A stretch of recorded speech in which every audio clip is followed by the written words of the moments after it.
The silence in the Vance mansion was a heavy, suffocating thing. It clung to the threadbare damask curtains and settled like a fine layer of dust on the tarnished silver. It was a silence born not of peace, but of absence. The absence of laughter, of music, of hope.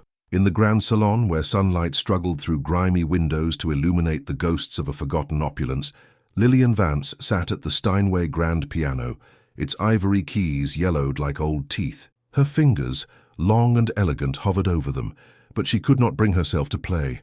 The melodies that lived in her soul felt like a mockery in this house of ghosts. At 21, Lillian was a creature of the new age, her spirit attuned to the syncopated, joyful rhythm of jazz that spilled from the speakeasies of New York. She dreamed of bobbed hair, of hemlines that dared to climb, of a life lived at a thrilling, breathless tempo. But here, in the decaying heart of her ancestral home, she was a prisoner of the past, chained to the gilded wreckage of her family's name. A soft clinking of glass drew her attention. Her father, Clarence Vance, stood by the mahogany sideboard, his hand trembling as he poured another amber measure of whiskey.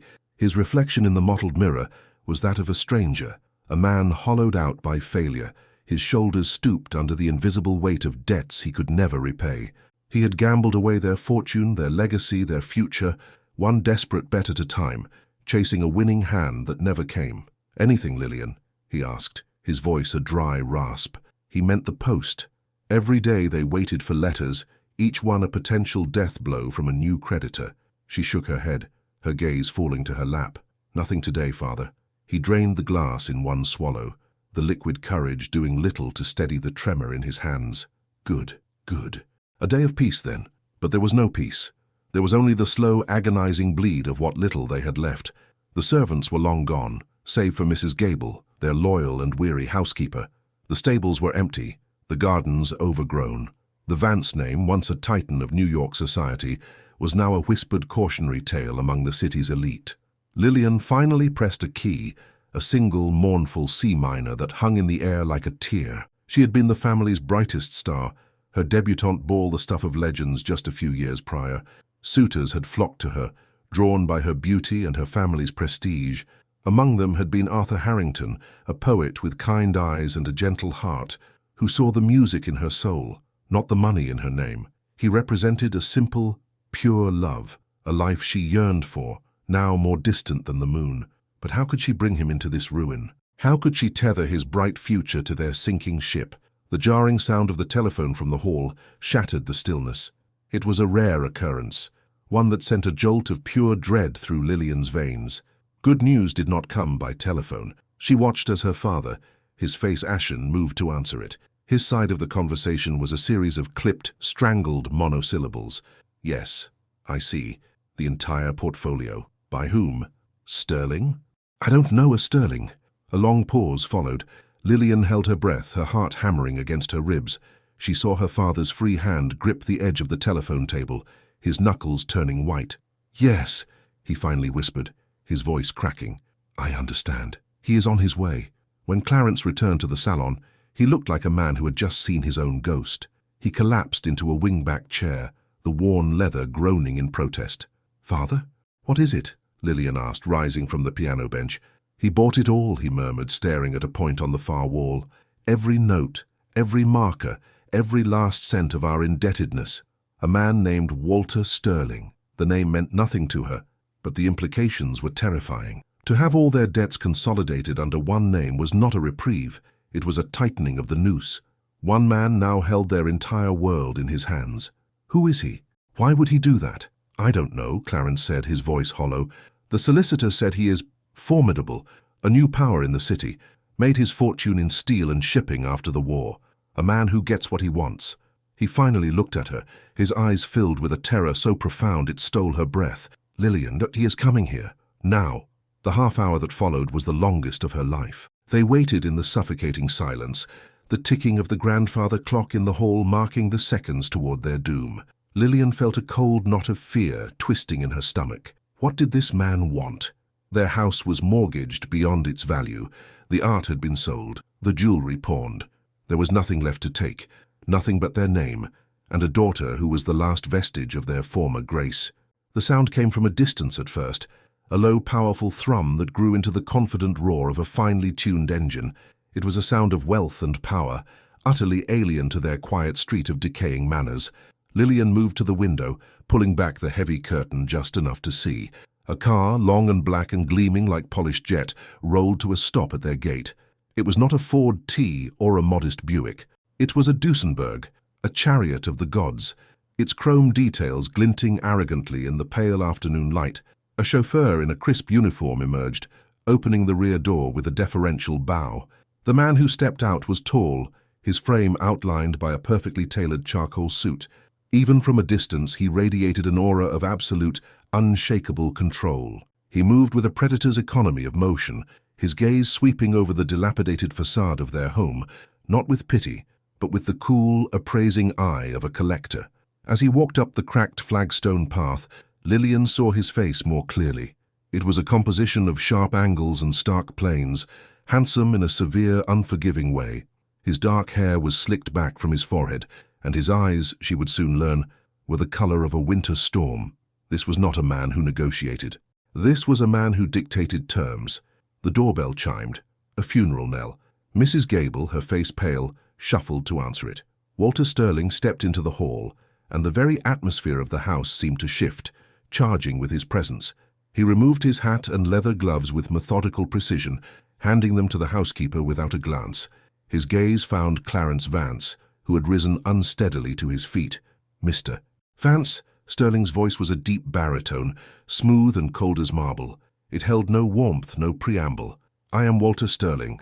I believe you were expecting me." "Mr. Sterling," Clarence stammered, wringing his hands. I don't understand. This is a considerable sum.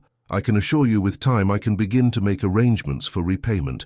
Sterling raised a hand, a simple, dismissive gesture that cut off her father's desperate rambling. "I am not interested in your arrangements, Mr. Vance, and I am not interested in your money." His gaze slid past her father and landed on Lillian. It was not the look of a suitor, nor even that of a casual admirer. It was possessive. It was the look of a man appraising a prized acquisition he had already paid for. In that moment, Lillian felt stripped bare, reduced to an object, a line item on a ledger of her father's sins. A cold dread, colder and sharper than any she had ever known, washed over her. "Then what is it you want?" Clarence asked, his voice barely a whisper. Walter Sterling's eyes never left Lillian. He took a step further into the room, his polished Oxford silent on the threadbare Persian rug. The air crackled with unspoken tension. He was circling his prey, enjoying the final terrifying moments before the trap was sprung. "Your family's debt is a ruinous one," Sterling stated, his tone flat and factual. "It would take you 3 lifetimes to clear it. Your name is disgraced, your assets liquidated. You have nothing left of material value." He paused, letting the brutal truth settle in the dusty air. Then, his gaze locked onto Lillian's with an intensity that felt like a physical touch. "I am prepared to forgive it all," he said, the words falling like chips of ice. "Every last dollar. I will tear up the notes this very afternoon. Your family will be free." A flicker of impossible hope ignited in Clarence's eyes. "But in exchange for what?" Walter Sterling finally turned his head slightly to address her father, though his peripheral awareness of Lillian was a palpable force. "In exchange," he said, his voice dropping to a low, deliberate tone that carried the weight of an unbreakable vow, "for your daughter's hand in marriage." The hope in Clarence's eyes died, replaced by utter horror. Lillian felt the blood drain from her face, the room tilting around her. The single, mournful piano note she had played earlier echoed in her mind. It was the sound of her life ending. Sterling's gaze returned to her, pinning her in place. He saw the shock, the revulsion, the terror in her eyes, and it did not move him. "She is not being asked, Mr. Vance," he clarified, his voice leaving no room for argument. "She is being claimed. She is the final payment. My payment." There was no ceremony to speak of, no white dress, no hushed vows exchanged before God. The union of Lillian Vance and Walter Sterling was not a marriage, but a transaction, finalized in a sterile judge's chamber with the scratch of a pen on paper. One signature erased a mountain of debt, the other signed away a life. Lillian felt nothing but a profound, chilling numbness as she was escorted from the courthouse and into the back of the gleaming Duesenberg. The heavy door closed with a solid, final thud, sealing her away from her past, her family, and the woman she used to be. The drive to Long Island was silent. Walter sat across from her, not beside her, his profile as severe and unyielding as a stone carving. He read stock reports from a leather-bound folio, the rustle of paper the only sound besides the purr of the engine. He did not look at her. She was a parcel that had been collected, a delivery now in transit. They arrived at Stirling Manor as dusk was bleeding purple and rose across the sky. The name was an understatement. It was not a manor, it was a palace, a fortress of white marble and limestone that rose from the cliffs overlooking the churning Atlantic. It was a monument to power, magnificent and utterly devoid of warmth. As they swept up the long gravel drive, rows of perfectly manicured trees stood like silent sentinels. The house loomed over them, its windows dark and watchful eyes. A butler, a tall skeletal man named Davies with a face that seemed permanently etched with disapproval, opened the car door. "Welcome home, Mr. Stirling." Mrs. Stirling. The name sounded alien, a costume she was being forced to wear. Lillian stepped out and was immediately dwarfed by the scale of the place. Inside, the grand foyer was a cavern of cold grandeur. A double staircase of sweeping marble curved upwards into shadow, and the black and white tiled floor reflected her image back at her, a small, pale figure in a simple travelling suit, looking utterly lost. The air was still and cool, carrying the faint, sterile scent of beeswax and salt from the sea. Servants moved through the echoing spaces like spectres, their footsteps hushed, their faces blank. This was not a home. It was a mausoleum, and Walter Stirling was its pharaoh. "Davies will show you to your rooms," Walter announced, already shrugging off his overcoat. "A couturier will arrive in the morning. Your wardrobe is inadequate." He said it without malice, a simple statement of fact, as if noting a scuff on his shoe. "Dinner is at 8. Be punctual." And with that, he turned and disappeared into a study, the heavy oak door closing behind him, leaving her alone in the vast, intimidating space. Her rooms, a suite in the east wing, were more luxurious than any she had ever imagined. A sitting room decorated in silks and velvets of muted blues and greys, a bedroom with a canopied bed large enough for 4, and a marble bathroom with gold fixtures that gleamed under electric lights. A walk-in closet, larger than her entire bedroom back home, stood empty, an expectant void. The windows overlooked the ocean, a turbulent, endless expanse of grey water that mirrored the turmoil in her heart. She was a prisoner with a magnificent view. The days that followed fell into a rigid, suffocating routine. She was an object to be perfected, to be curated. The couturier arrived with sketches and bolts of fabric, measuring and pinning with impersonal efficiency. Dresses appeared in her closet as if by magic, slinky beaded gowns for evenings, chic day dresses of silk crepe, feathered headbands, and rows of tea-strap shoes. A jeweller was sent from Tiffany's, presenting velvet trays of diamonds and pearls. Walter would occasionally appear during these sessions, observing from a distance. He would point to a necklace or a bracelet. "That one," he would say, his voice flat. They were not gifts. They were adornments for his acquisition. She wore the clothes, the jewels. She allowed a maid to bob her hair into the fashionable, sharp style of a flapper. She looked in the mirror and saw a stranger, a perfectly dressed mannequin in a store window, her eyes the only part of her that still held a spark of the real Lillian. Their interactions were confined to silent, formal dinners at either end of a ridiculously long mahogany table. Walter would read a newspaper or a business report propped against a silver stand while they ate. He never asked about her day. He never spoke of his own. He simply existed in her presence, a powerful, brooding force that consumed all the air in the room. His gaze would sometimes settle on her, and it was a heavy, analytical thing. He seemed to be studying her, checking for flaws in his purchase, ensuring she was maintaining her value. One evening, as she was wearing a new strand of pearls he had selected, he rose from his chair and walked to her end of the table. He stood behind her, and she froze, the fork halfway to her mouth. His fingers, cool and firm, brushed against the nape of her neck as he adjusted the clasp. The touch was not intimate. It was proprietary. It was the touch of a man straightening a painting on his wall. "The luster complements your skin," he said, his voice a low murmur near her ear. It was the closest thing to a compliment he had ever offered. She could feel his breath, smell the faint scent of expensive cologne and whiskey. A shiver, not of pleasure but of pure primal fear, ran down her spine. She was truly his, owned. Her rebellion, when it came, was not loud or defiant. It was quiet. It was musical. One afternoon, wandering through the silent, echoing halls of the ground floor, she discovered the music room, and in its center, on a raised platform, sat the most beautiful concert grand piano she had ever seen. A Bösendorfer, its polished ebony surface reflecting the grey light from the tall, arched windows. It was another perfect, priceless object in a house full of them. For a moment she was afraid to touch it. It felt like another part of the cage, another luxury meant to placate her. But the pull was too strong. The piano had been her voice, her solace, her truest friend for her entire life. Her fingers itched to feel the familiar weight of the keys. She sat down on the bench, the leather cool beneath her. Tentatively, she placed her hands on the keyboard and played a simple chord. The sound that emerged was magnificent, rich, deep and resonant, filling the cavernous silence of the mansion. It was the first truly beautiful living thing she had heard since she'd arrived. She didn't play the lively, syncopated jazz tunes that her spirit craved. That music felt like a lie in this house. Instead, her fingers found their way to Chopin. She played a nocturne, a piece filled with a delicate, heartbreaking sadness. The melody flowed from her, carrying all the grief, the fear, and the profound loneliness that had taken root in her soul. Each note was a tear she could not shed. The music was her, the real Lillian, trapped inside the flawless doll that Walter Sterling had created.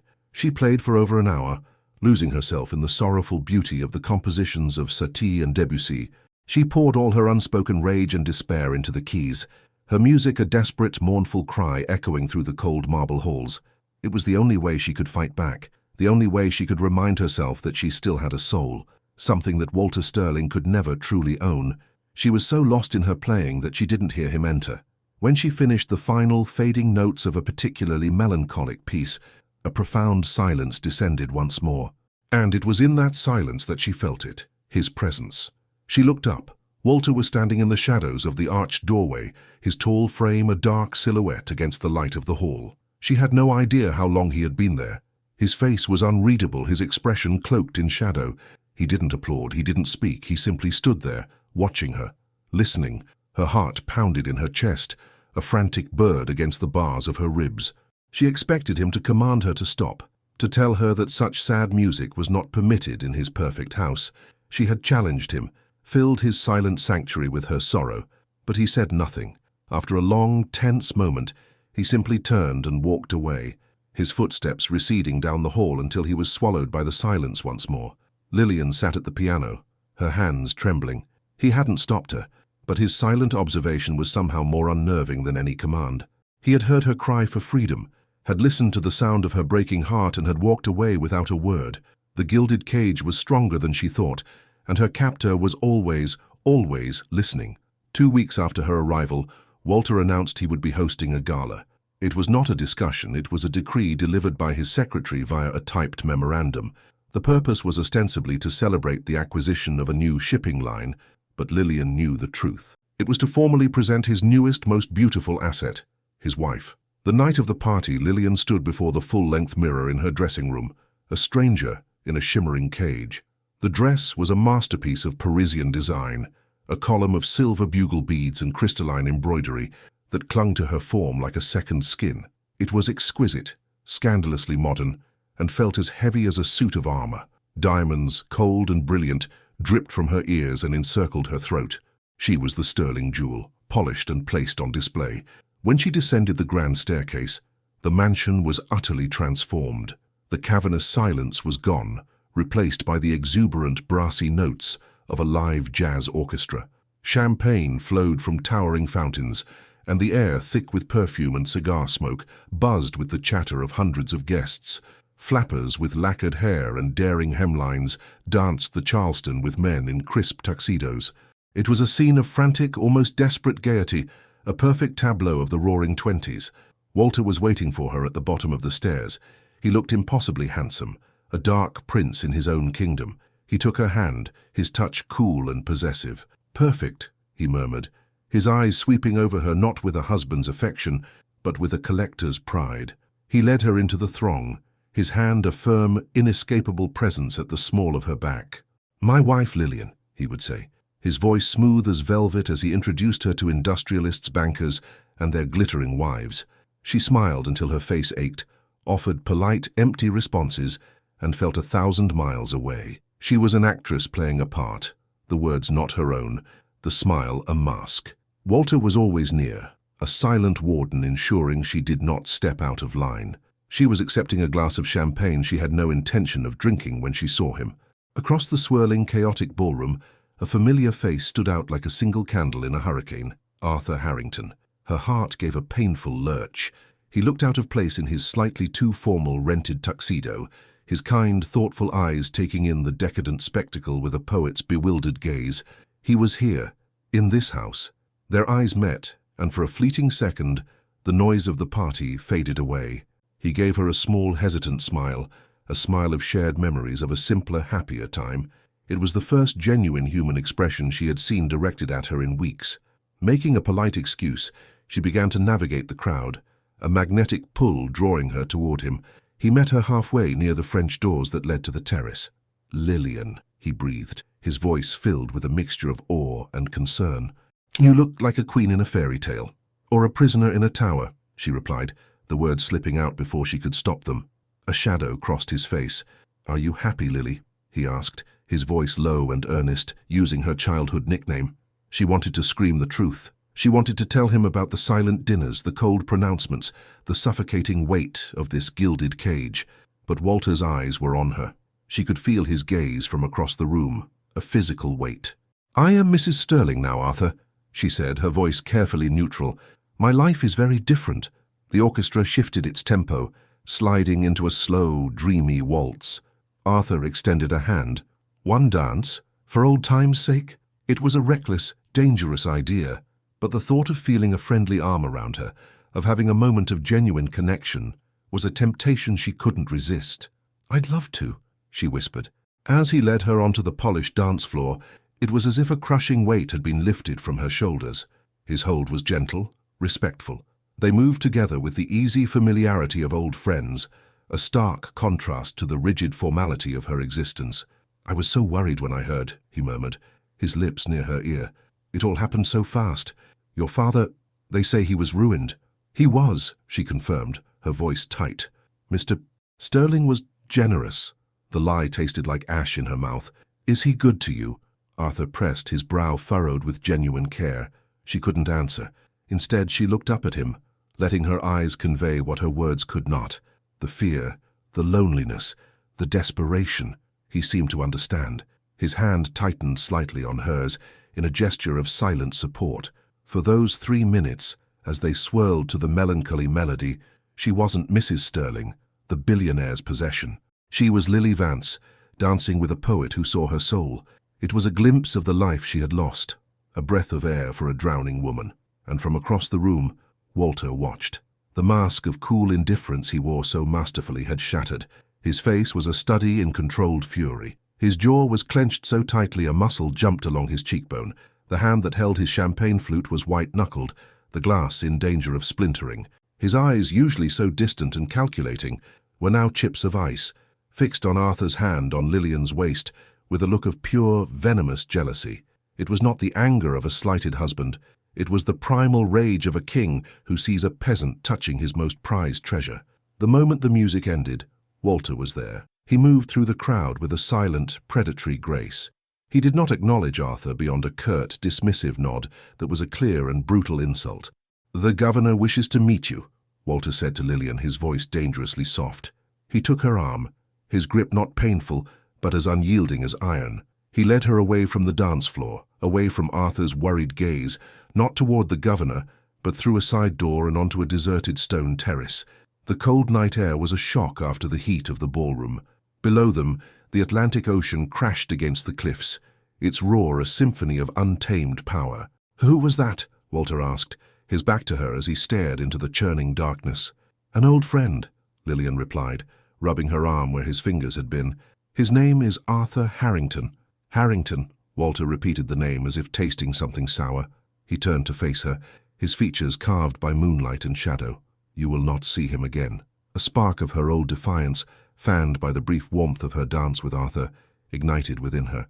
"You can't forbid me from speaking to my friends." "Can't I?" he countered, his voice a low, menacing rumble that seemed to vibrate in the very stones beneath their feet. He took a step closer, invading her space, his sheer size and intensity overwhelming. "Let me be perfectly clear, Lillian. I bought your father's company. I bought his home. I bought his debt. I bought you. Everything in my world belongs to me. You will not entertain poets in my ballroom. You will not embarrass me with sentimental displays from your past. Is that understood?" The raw, undisguised possessiveness in his voice terrified her. This was more than control. It was an obsession. "It was just a dance," she whispered, her defiance crumbling into fear. "It was a reminder of a world that no longer exists for you," he snarled, his face inches from hers. "Your world is here, with me. Do not forget that again." He left her then, striding back into the party as if nothing had happened, his composure perfectly restored. Lillian remained on the terrace, trembling, the ocean's spray cold on her hot cheeks. In the days that followed the gala, a subtle change settled over the house. The silence seemed deeper, more watchful. Walter was more remote than ever, but she felt his presence everywhere. His reaction had been too extreme, too visceral. It was not just jealousy. It was a deep-seated, almost pathological fury. She became restless, a prisoner who was now actively studying the architecture of her cage, looking for cracks. It was then that she began to notice the West Wing. It was a part of the house she had never explored, a long corridor on the second floor that was always dark. One afternoon, driven by a nagging curiosity, she walked toward it. The air grew colder as she approached. At the end of the hall was a single heavy oak door, and it was locked. A fine layer of dust covered the floor in front of it, undisturbed. The rest of the mansion was kept in immaculate condition, but this section was clearly, deliberately, off-limits. She became obsessed with it. What was he hiding? Late one night, unable to sleep, she wandered the silent house. The moonlight streamed through the tall windows, painting the marble floors in ghostly silver. As she passed the corridor leading to the West Wing, she stopped dead. She heard something.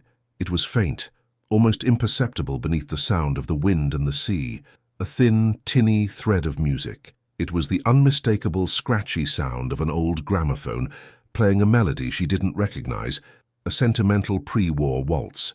It was a ghost of a sound, filled with a sorrow that made the hairs on her arms stand on end, and it was coming from behind the locked door of the forbidden wing. The phantom music haunted Lillian.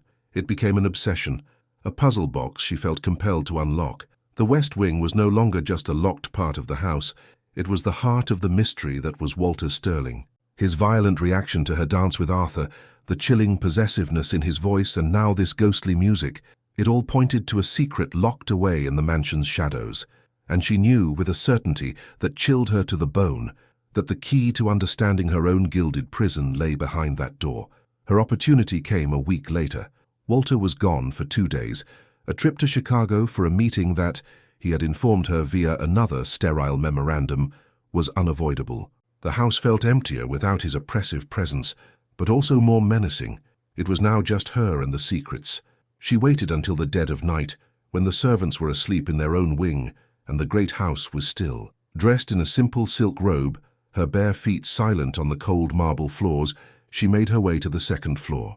In her hand, she clutched a small, ornate skeleton key, one she had found in the back of a dusty drawer in the library. It was a long shot, but the design seemed old, as if it belonged to the original bones of the house. Standing before the heavy oak door of the West Wing, her heart hammered against her ribs. The air here was noticeably colder, stagnant with disuse. She slid the key into the lock. For a heart-stopping moment it didn't turn. She applied a gentle pressure, wiggling it slightly, and then a faint, grating click echoed in the silence. The lock had turned. Taking a deep, shaky breath, she pushed the door open. It swung inward with a low, mournful creak, releasing a wave of stale, musty air that smelled of dust, dried flowers, and time itself. She stepped inside and closed the door softly behind her. The corridor beyond was shrouded in darkness.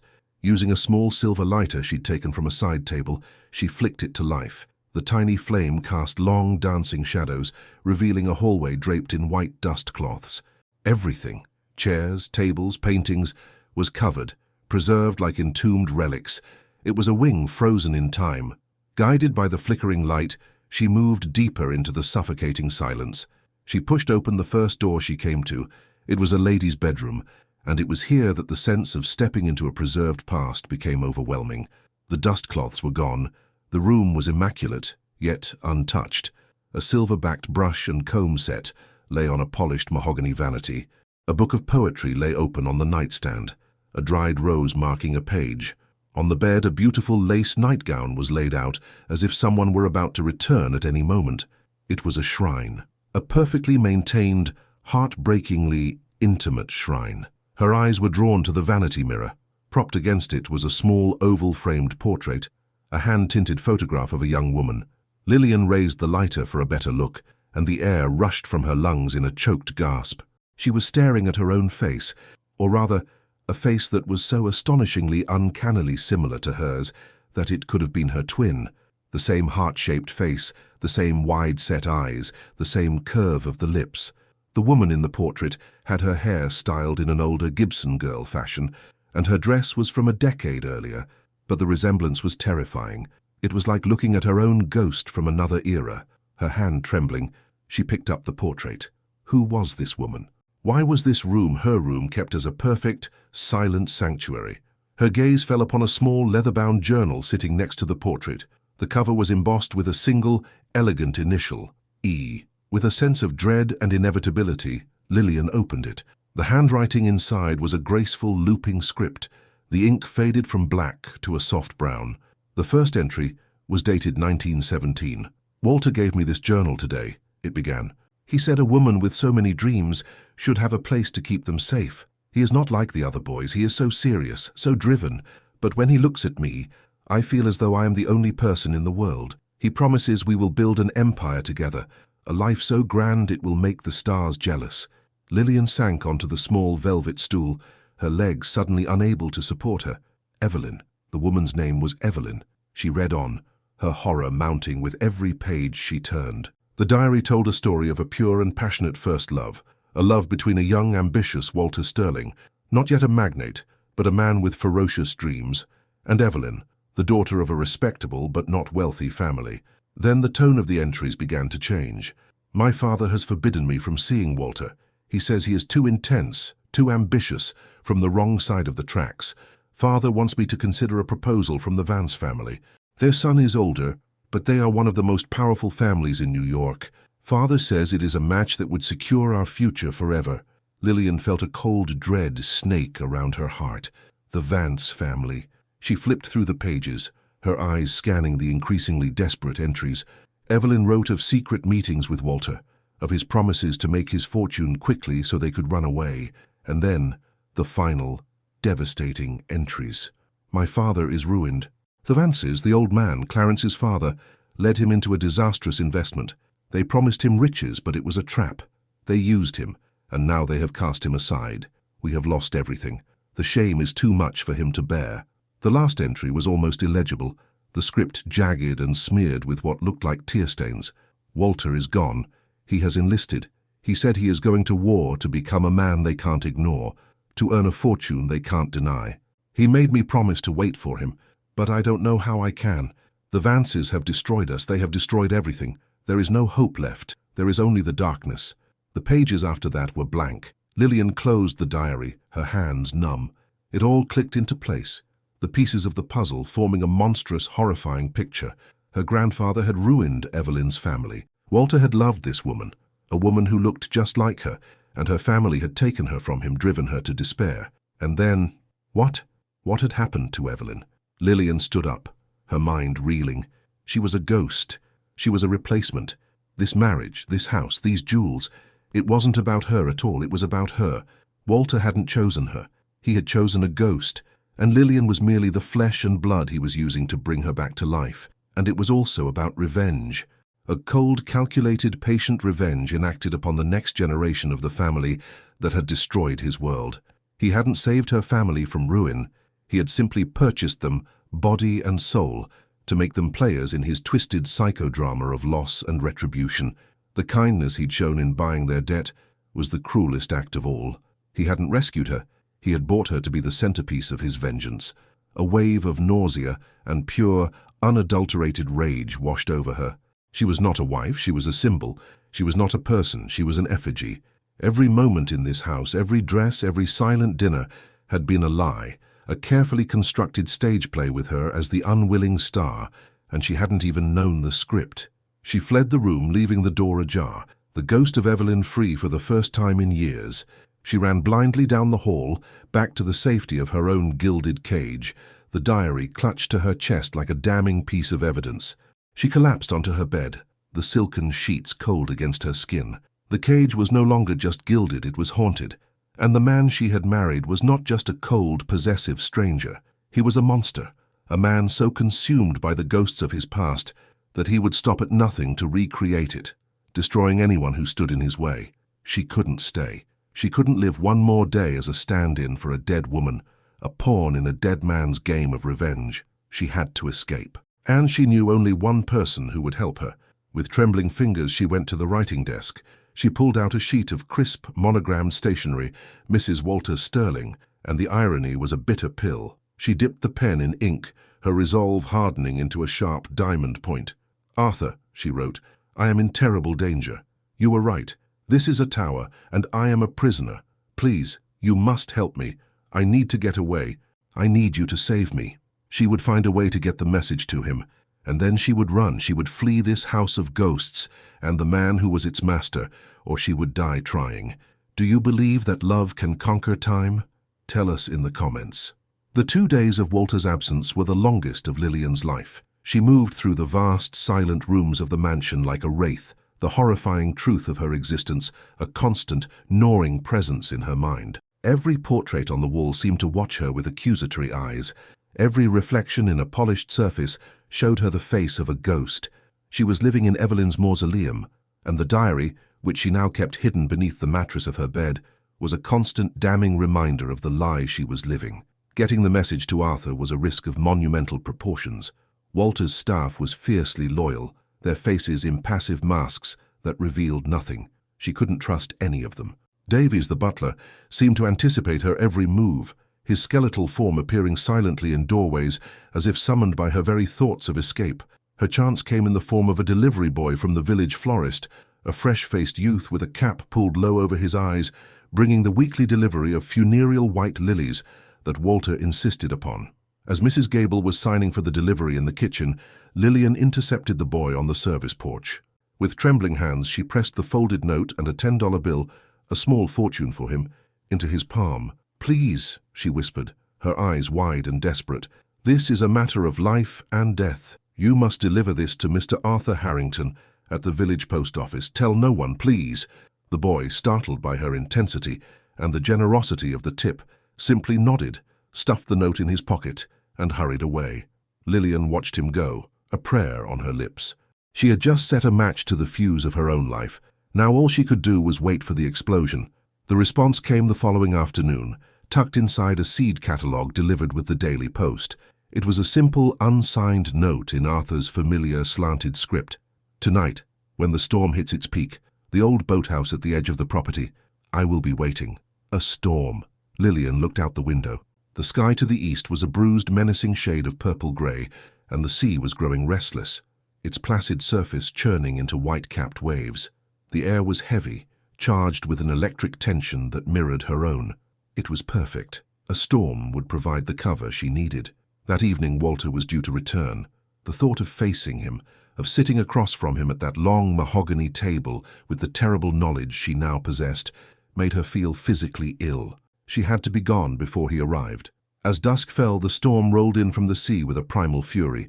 The wind howled like a banshee around the stone corners of the mansion, and rain began to lash against the window panes in violent horizontal sheets. The lights in the house flickered once, twice, then held steady, powered by Sterling's private generator. The tempest was her accomplice. Dressed in a plain, dark traveling dress, one of the few practical items she owned from her former life, and sturdy shoes, she waited in her room, her heart a frantic drum against her ribs. She had packed nothing. Taking jewels or fine clothes would only slow her down and mark her as a thief. She was taking only one thing, Evelyn's diary. It was the proof of Walter's madness, the justification for her flight. The grandfather clock in the hall chimed 9. Arthur would be waiting. Slipping out of her room, she moved through the darkened service corridors, her senses on high alert. The main halls would be too exposed. The storm was a deafening roar now, covering the sound of her footsteps. She made it to a side door, one used by the gardeners, and with a final, terrified glance back at the opulent prison she was leaving behind, she unbolted the lock and slipped out into the raging night. The force of the wind nearly knocked her off her feet. Rain, cold as ice, plastered her dress to her skin and her hair to her face in seconds. Blinded and gasping, she fought her way across the manicured lawns, which were quickly turning into a muddy quagmire. The path to the boathouse was a treacherous, winding trail down the cliffside. The sea roared below, a black, churning chaos that threw salty spray high into the air, mingling with the rain. She stumbled and fell. Her hands scraped raw on the wet gravel, but she scrambled back to her feet, driven by a desperate animal instinct for survival. She had to get away. Meanwhile, the Duesenbergs sliced through the storm-ravaged roads of Long Island.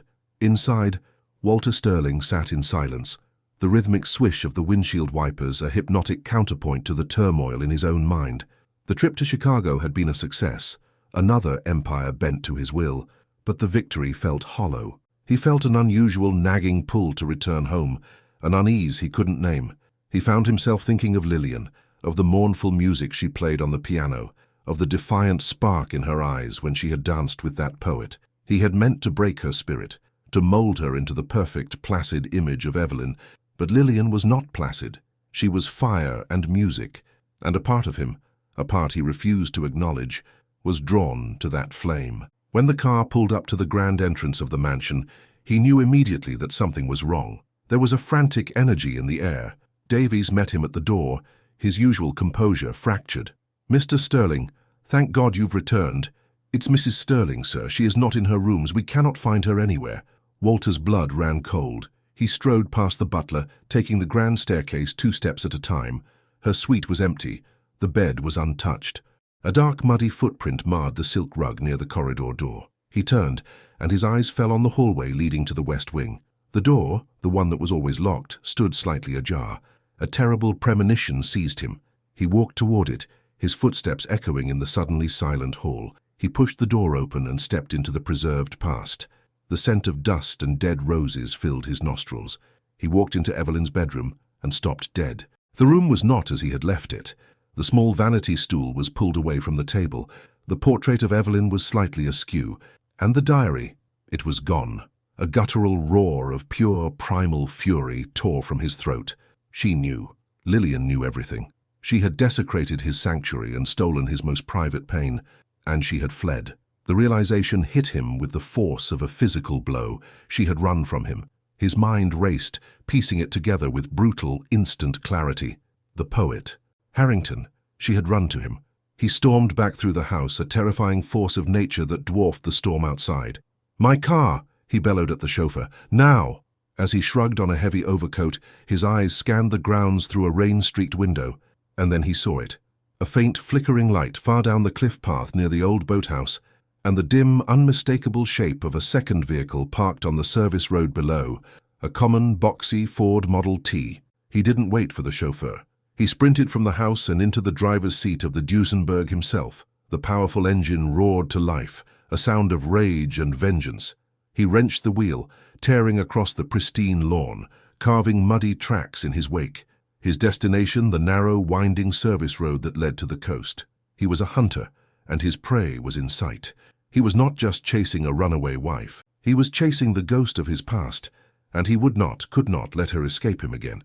Lillian saw the headlights first, 2 piercing beams of light cutting through the curtain of rain, cresting the hill above the service road like the eyes of a great metallic beast. Her blood turned to ice. It wasn't the chauffeur driving. She knew, with a primal certainty, the implacable focus of the man behind that wheel. It was Walter. "Arthur, go!" she screamed, scrambling into the passenger seat of the modest Ford T. "He's coming! Hurry!" Arthur Harrington, his face pale and grim in the flickering lamplight of the boathouse, needed no further urging. He cranked the engine, which sputtered to life with a protesting cough, a feeble sound against the storm's roar. He jammed the car into gear, and the small Ford lurched onto the muddy coastal road, its tires spinning for purchase. The boathouse was situated at the bottom of a cove, with only one way out, a narrow, single-lane road that wound its way up the cliffside before meeting the main highway. Halfway up this road was an old stone bridge spanning a deep, rain-swollen ravine. It was their only path to freedom. The Duesenberg descended the hill with terrifying speed and precision.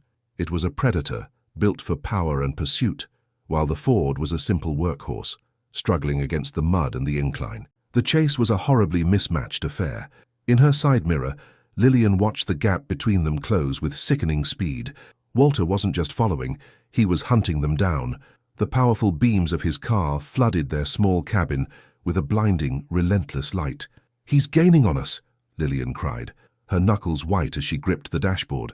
"Hold on!" Arthur gritted out, his focus entirely on the treacherous road. Rain streamed down the windshield, the wipers fighting a losing battle. They reached the stone bridge, the tires rumbling over the slick cobblestones. The ravine below was a churning torrent of brown water. For a fleeting moment, Lillian thought they might make it. They were halfway across. Then the Duesenberg was upon them. With a final terrifying surge of power, Walter's car overtook theirs, swerving sharply in front of them and screeching to a halt, its long black body completely blocking the exit of the bridge. They were trapped. Arthur slammed on the brakes, and the Ford skidded sideways, stopping mere inches from the Duesenberg's fender. The engine stalled and died, plunging them into a sudden, shocking silence, broken only by the howling wind and the angry roar of the ravine below. The driver's side door of the Duesenberg was thrown open. Walter emerged into the deluge. He wasn't wearing an overcoat. His pristine tuxedo was instantly soaked, the fine material clinging to his powerful frame.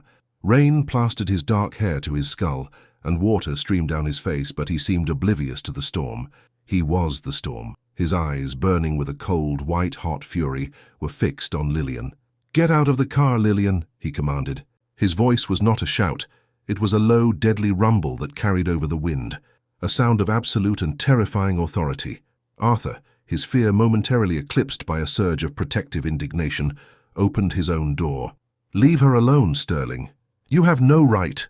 Walter's gaze flickered to Arthur for a single, contemptuous second. It was the look one might give an insect before crushing it. "This does not concern you, poet. Get back in your car before you find yourself at the bottom of that ravine."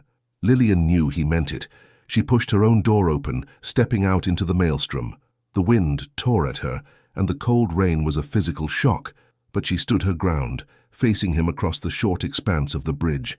This was her battle to fight. "You won't hurt him," she said, her voice trembling but clear. "This was my choice." "Your choice?" Walter laughed, a harsh, bitter sound. He took a step toward her. "You have no choices. You are my wife. You belong to me." "I am not your wife," she retorted, her voice rising with a strength she didn't know she possessed. She held up the leather-bound diary, its cover now slick with rain. "I am a replacement for a ghost, a pawn in your sick game of revenge against a dead man. You didn't marry me, Walter. You bought an effigy to taunt my family and torment yourself." The mention of the diary made him flinch, as if she had struck him.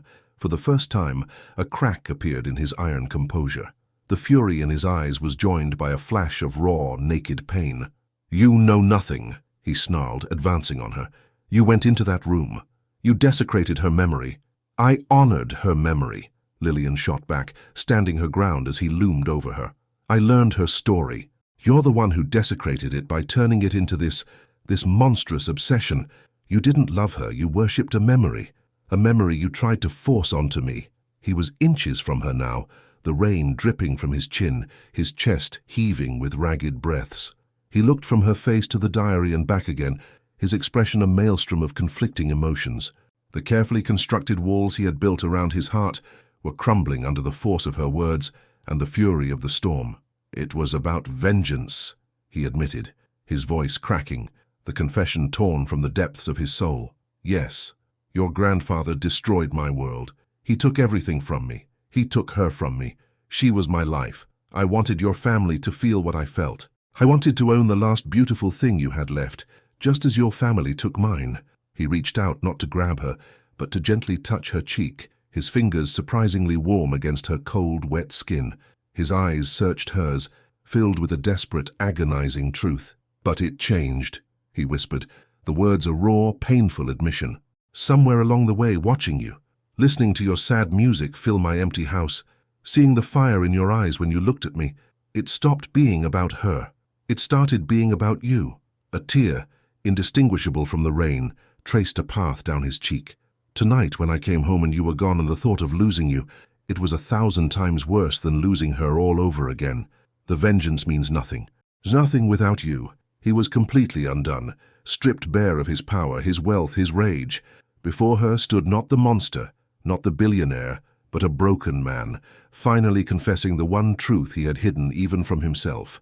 He dropped his hand and took a step back, a gesture of surrender. He looked from Lillian, trembling and defiant, to Arthur, watching with a stunned expression from the door of his car. Walter's shoulders slumped, the fight draining out of him, leaving a hollowed-out weariness in its place. "Go," he said, his voice hoarse with emotion. He gestured with his head toward the open road behind the Duesenberg. "He can give you a life of peace, simplicity. He can give you the life you wanted, the life you deserve." He then looked back at her, his gaze holding hers, his soul bared for her to see. "Or you can stay," he said, the words barely audible above the storm. "And we can try to build something new from these ruins, a life with me, not as a ghost, as Lillian." He had given her back her choice. He had unlocked the cage and opened the door. He stood before her, utterly vulnerable, offering not a command, but a plea. The storm raged around them, the world reduced to the three of them on that bridge, poised at the precipice of a decision that would define all of their futures. The world seemed to hold its breath. The storm still raged, a symphony of chaos around the three figures frozen on the bridge, but in the small space between them, a fragile, profound silence had fallen. Lillian stood at the crossroads of her life, a choice laid bare before her. She looked at Arthur. His kind, familiar face was a beacon of safety, a promise of a gentle life filled with poetry and quiet affection. It was the life she had once dreamed of, a simple melody in a major key. He offered an escape from the pain, a return to the girl she had been. Then her eyes turned to Walter. He was not a promise of peace. He was a tempest, a man forged in loss and rebuilt with ruthless ambition. Their beginning was a thing of violence and possession, a story written in minor chords and jarring dissonance. But in his eyes, now stripped of all artifice, she saw a vulnerability that mirrored her own. He had shown her the deepest, ugliest parts of his soul, and in that terrible honesty, she saw the foundation for something real. To leave with Arthur would be to run from the storm.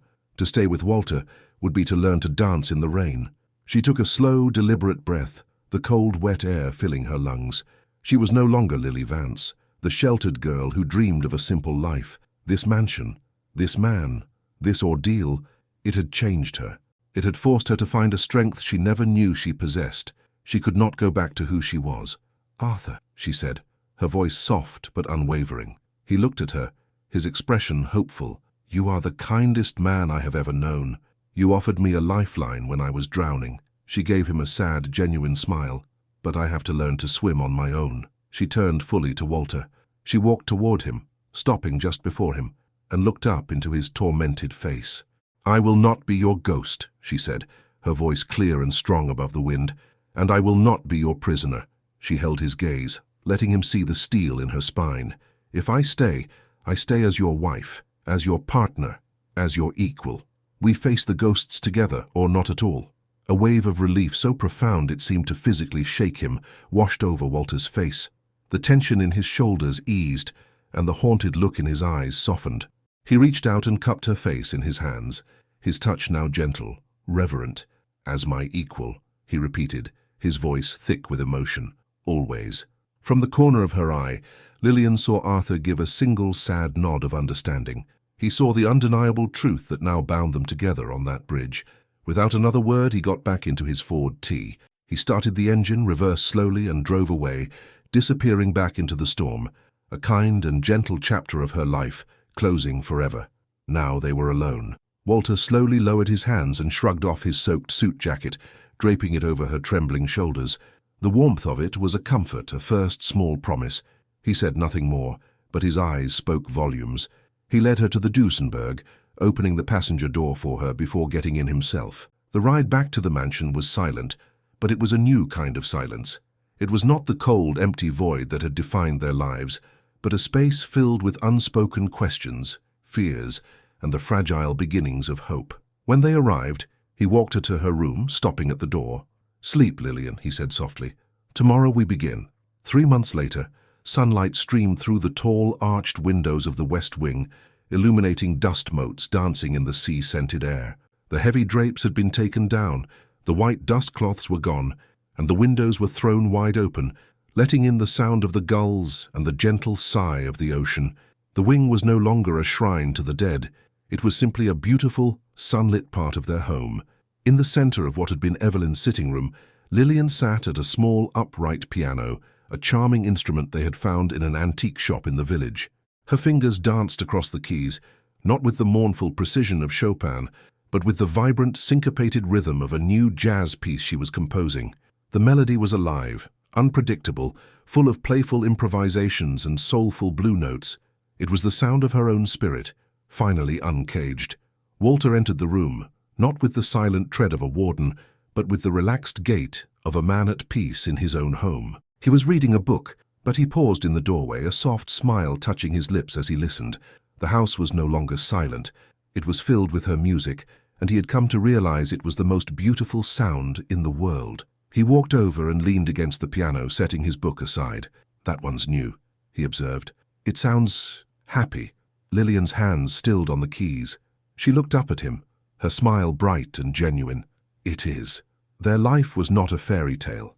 The scars of their beginning were still there, but they were no longer gaping wounds.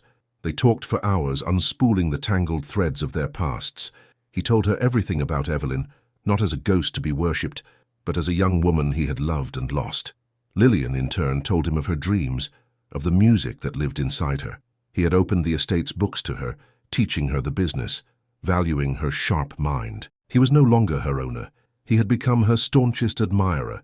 Together they had carefully packed away Evelyn's belongings into a beautiful cedar chest. It was not an act of erasure, but of reverence. It was an acknowledgement that the past had its place, but the future belonged to the living. "What will you call it?" Walter asked, gesturing to the sheet music. Lillian looked out the open window at the bright, endless horizon, then back at the man beside her. The man who had bought her, imprisoned her, and ultimately freed her by finally freeing himself. She thought of the journey they had taken, from a debt of money to a bond of the soul. "The bridge," she said softly. He reached out and tucked a stray strand of her bobbed hair behind her ear, his touch gentle and full of a love that was deeper and more real than either of them had ever imagined possible. She leaned into his hand and began to play again, their new melody filling the room, a song of forgiveness, redemption, and a love that had found its voice in the heart of a storm. True love cannot be owned, bought, or commanded. It must be a choice freely given. The deepest connections are often forged not in perfection, but in the shared vulnerability of facing our ghosts together, and the most beautiful future can be built from the ruins of a painful past. If this story touched your heart, subscribe for more romances.